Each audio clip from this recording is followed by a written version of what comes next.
Hello, class. Welcome to week 2 of online lessons. We are going to learn about special right triangles and different rules they have.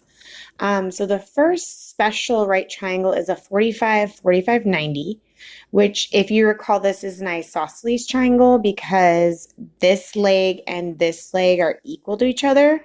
And we know that because this angle and this angle are equal to each other. What's special about it, though, is that we know that this one has to be 90.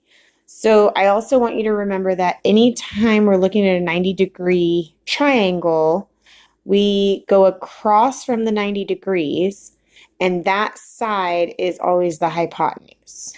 Okay? And so that means that this side and this side are called legs. And just helping with a little bit of vocabulary, so when we talk about it, it's easier. So what we're going to start learning is how to find the length of different sides. And we use Pythagorean theorem when we know two sides. So we're given two sides and we need to find the third. Remember, Pythagorean theorem is a squared plus b squared equals c squared. Now the issue is, though, what if I'm only given one side? And so if I'm only given one side, we have some special rules we can use. So because we know that this is an isosceles triangle, we know that these legs are equal to each other. So whatever this is, this has to be the same. So if this is x, then this is also x. And so then if I set up like a Pythagorean theorem with just variables, and I solved for the missing side over here, which is the hypotenuse, which is c squared, if I solve for that, then I take the square root of it. And so I find out that this side is always going to be whatever x is times the square root of 2. Okay? And so the rule follows this leg will match this leg, whatever that is.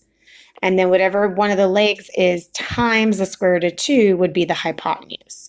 So let's actually try it with a given side. And so they're going to give us one side, and we have to find the others.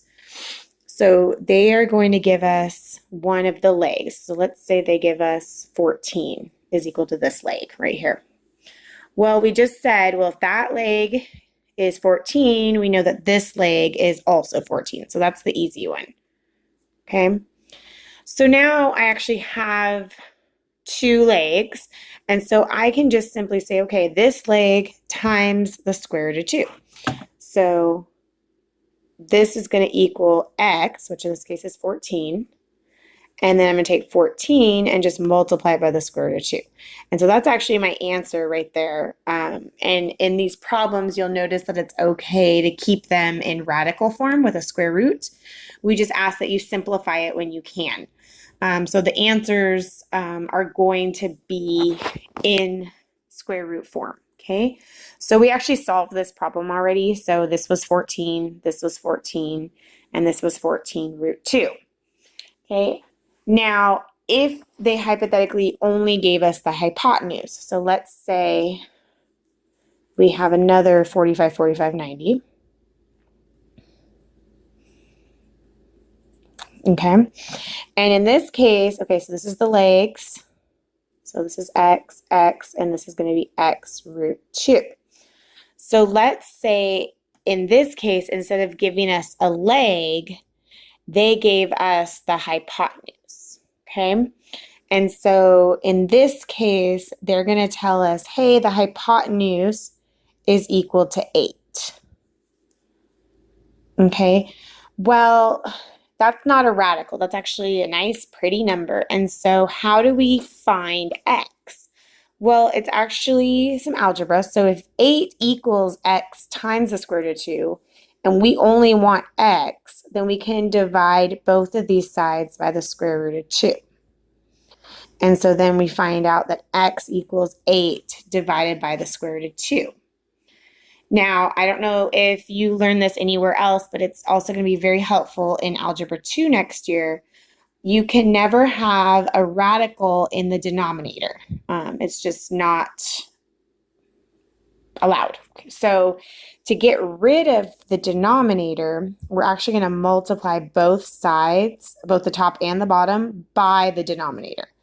And so this, anything divided by itself is just 1. So it's like I'm just multiplying this fraction by 1, but I'm going to use the denominator because that's going to help me get rid of the radical. Because if I say, okay, we have a square root of 2 times the square root of 2, we're allowed to multiply the inside of the square roots together. So we get a square root, and so we can say, okay, 2 times 2 is 4. So we end up with the square root of 4. But we know that the square root of 4 is perfect, and that actually just equals 2. So my denominator, is just equal to 2. And then my numerator is just going to be this times this. Well, we cannot multiply a radical with a non-radical, okay? So they just go together. They just kind of go next to each other. So we get 8 square root of 2 divided by 2. And so now we've actually finished. And so that is x. So if you remember the original problem, they told us the hypotenuse was 8. And so then we divided by a square root of 2 so that we could get x all by itself. But then we weren't allowed to have a square root in the denominator. So that's why there was extra work to be done. So now we know the values of x. So this x over here is 8 square root of 2 divided by 2. And so is this x. And then the only thing I just also realized is if you can reduce the whole numbers, you want to do that. So in this case, we have 8 divided by 2. Both of those are outside of the radical. So it's okay to divide those. Well, 8 divided by 2 is 4. So a more simplified answer is 4 root 2. And so that equals x. And so that's actually both sides, because if this equals x and this equals x, and now we know the sides are 4 root 2. And so that would be the answer you would see. You would not see the 8 root 2 over 2 because it wasn't reduced. Okay? All right. So our next one that we're going to learn about special right triangles is a different rule. So again, recall this rule before we leave. Each leg is x, and then the hypotenuse is x times the root of 2. Okay, go to the next video to learn the next one.